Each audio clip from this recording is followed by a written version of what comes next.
কখনো ঝিরঝিরে বিক্ষিপ্ত বৃষ্টি, কখনো তীব্র গরম দাবদাহ। এরই মাঝে এপ্রিল পেরিয়ে মে মাস এবং মাঝে মধ্যেই কালবৈশাখীর দাপটের সম্ভাবনা। বাজার দর কোথায় দাঁড়িয়ে রয়েছে? মধ্যবিত্তের নাগালের মধ্যেই সবজির বাজার দর। অন্য রাজ্য থেকে আসা সবজির দাম কিছুটা বেশি।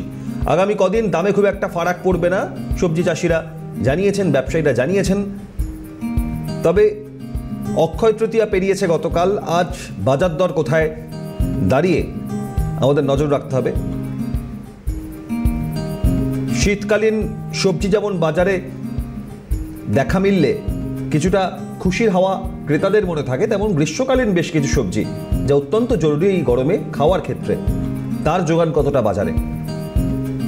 বাইরের রাজ্য থেকে আসা সবজির দাম কিছুটা ঊর্ধ্বমুখী, এমনটাই ব্যবসায়ীরা জানাচ্ছেন। গরমে বেশ কিছু সবজি যা শরীর ঠান্ডা রাখে, তার বাজার দর কোথায় দাঁড়িয়ে। টমেটো, পেঁপে, গাজর, বিট, ক্যাপসিকাম, শসা, ঢেঁড়স, ঝিঙে, গরম পড়লে যে সমস্ত সবজি কিছুটা মানুষ খোঁজ করেন, তার নানা পদ গরমে শরীরকে ঠান্ডা রাখে, তার যোগান চাহিদা কেমন বাজারে।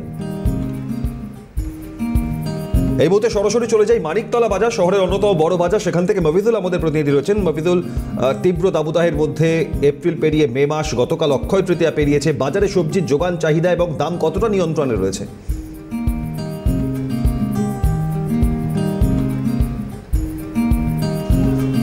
দেখো, অক্ষয় তৃতীয়া গতকালকে গিয়েছে, তার একটা প্রভাব অবশ্যই বাজারে ছিল। কিছু কিছু সবজির দাম সেটা কিন্তু ঊর্ধ্বমুখী হয়েছে, বিশেষ করে শসা। কারণ পুজোর চলাকালীন শসার দামটা হঠাৎ করেই বেড়ে যায়, প্রায় 100 টাকা কেজি করে এই মানিকতলা বাজারেই গতকালকে বিক্রি হয়েছে। তারপরে অন্যান্য বেশ সবজি কিছু দাম বেড়েছিল। আজকে সেখান থেকে আবার কিছুটা স্বাভাবিক হওয়ার হচ্ছে দাম, এমনটাই কিন্তু বিক্রেতারা বলছেন।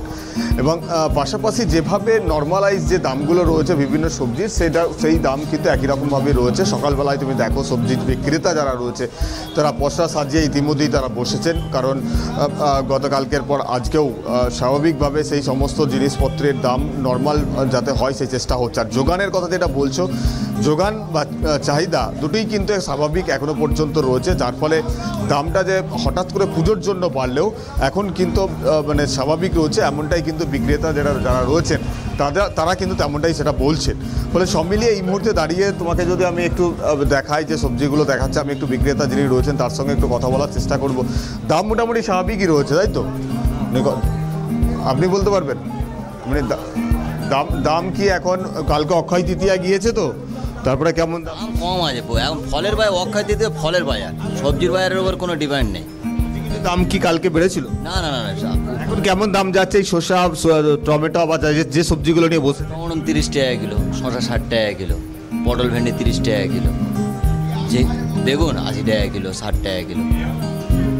যোগান কেমন, মালের যোগান? হ্যাঁ, সবই পাওয়া যাচ্ছে। যোগান মোটামুটি এখন স্বাভাবিক রয়েছে, যে কারণে হয়তো দাম যে খুব একটা হেরফের হচ্ছে এমনটা নয়।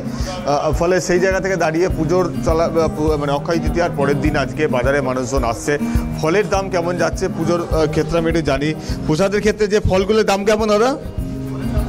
ফলের দাম সব ঠিক আছে।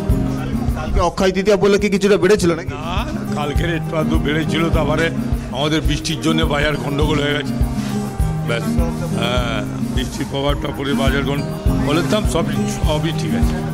একেবারে এই বাজারে মোটের ওপর দাম নিয়ন্ত্রণের, শুধু ভিন রাজ্য থেকে আসা সবজির দাম খানিকটা ঊর্ধ্বমুখী, এমনটাই জানাচ্ছেন ব্যবসায়ীরা। অনেক ধন্যবাদ মফিজুলকে।